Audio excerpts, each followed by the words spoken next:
കേരളത്തിലെ എൻഡിഎയിൽ വലിയ നേതൃമാറ്റം വരുന്നതായി സൂചന. പ്രതീഷ് വിശ്വനാഥൻ കൺവീനറാകാനുള്ള സാധ്യതകൾ തെളിയുന്നു. രാജീവ് ചന്ദ്രശേഖറിന്റെ മനസാക്ഷി സൂക്ഷിപ്പുകാരനാണ്. അതുപോലെ തന്നെ രാജീവ് ചന്ദ്രശേഖർക്ക് ഏറ്റവും വിശ്വസ്തനായിട്ടുള്ള ഒരു വ്യക്തിയാണ് പ്രതീഷ് വിശ്വനാഥൻ. അദ്ദേഹത്തെ എൻഡിഎ കൺവീനർ ആക്കാനാണ് ഇപ്പോൾ നീക്കങ്ങൾ നടക്കുന്നത്. നിലവിലെ കൺവീനർ തുഷാർ വെള്ളാപ്പള്ളി രാജ്യസഭാംഗമാകും. ഇത്തരത്തിൽ വലിയ മാറ്റങ്ങളാണ് രാജീവ് ചന്ദ്രശേഖർ വരുത്താൻ പോകുന്നത്.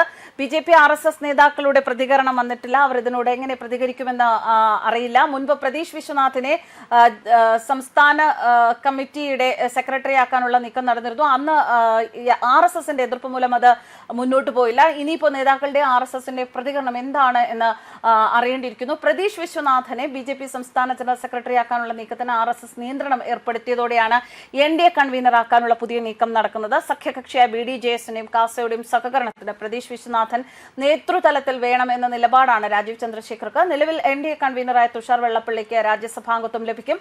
മീഡിയ ഇൻചാർജായ അനൂപ് ആന്റണിയെ ജനറൽ സെക്രട്ടറിയാക്കും. മീഡിയ കൺവീനർ സന്ദീപ് സോമനാഥിനെ മീഡിയ ഇൻചാർജാക്കി ഉയർത്തും. ഷോൺ ജോർജിനും ജനറൽ സെക്രട്ടറി സ്ഥാനം നൽകുമെന്ന് അറിയുന്നു. BJP കേരള ഘടകത്തിലെ മുതിർന്ന നേതാക്കൾ രാജീവ് ചന്ദ്രശേഖറിന്റെ ഈ പുതുമുഖ ഫോർമുല എങ്ങനെ അക്സെപ്റ്റ് ചെയ്യുമെന്ന് അറിയേണ്ടിയിരിക്കുന്നു. വി മുരളീധരൻ, K സുരേന്ദ്രൻ, ശോഭ സുരേന്ദ്രൻ, MT രമേശ് തുടങ്ങിയവർ നിയമസഭാ മണ്ഡലങ്ങളിലെ തിരഞ്ഞെടുപ്പ് പ്രചരണത്തിലാണ് ഇനി കോൺസെൻട്രേറ്റ് ചെയ്യുക. പാർട്ടി ആസ്ഥാനമായ മാരാർജി ഭവനിലെ ജീവനക്കാരെ ഉൾപ്പെടെ ഒഴിവാക്കി സംഘടനാ പ്രവർത്തനം വാരാഹി അനലിറ്റിക്സ് സ്വകാര്യ ഇലക്ഷൻ മാനേജ്മെന്റ് സ്ഥാപനത്തിന്റെ നിയന്ത്രണത്തിലാക്കുമെന്നും സൂചനയുണ്ട്. കേരള BJP ഇനി രാജീവ് ചന്ദ്രശേഖറിന്റെ ഫുൾ നിയന്ത്രണത്തിൽ ആകും. LDF വരും എല്ലാം ശരിയാകുമെന്നതിന് ബദലായി ഇനി എല്ലാം മാറുമെന്ന പ്രചരണ വാക്യം വൈറലാക്കും. RSS നിസ്സഹകരിച്ചാൽ എന്തായിരിക്കും രാജീവ് ചന്ദ്രശേഖരുടെ അടുത്ത നിലപാട് എന്നത് അറിയേണ്ടിയിരിക്കുന്നു. RSSനേക്കാൾ വോട്ട് സമാഹരണത്തിന് NSS, SNDP, കാസ സംഘടനാ പ്രവർത്തകരെ കളത്തിലിറക്കാനാണ് രാജീവ് ചന്ദ്രശേഖറിന്റെ നീക്കങ്ങൾ എന്ന അഭിപ്രായ പ്രകടനങ്ങൾ ഉയരുന്നുണ്ട്. കേരളത്തിൽ വികസനം BJP കൊണ്ടുവരും എന്നാണ് സംസ്ഥാന പ്രസിഡന്റ് രാജീവ് ചന്ദ്രശേഖർ നൽകുന്ന ഉറപ്പ്.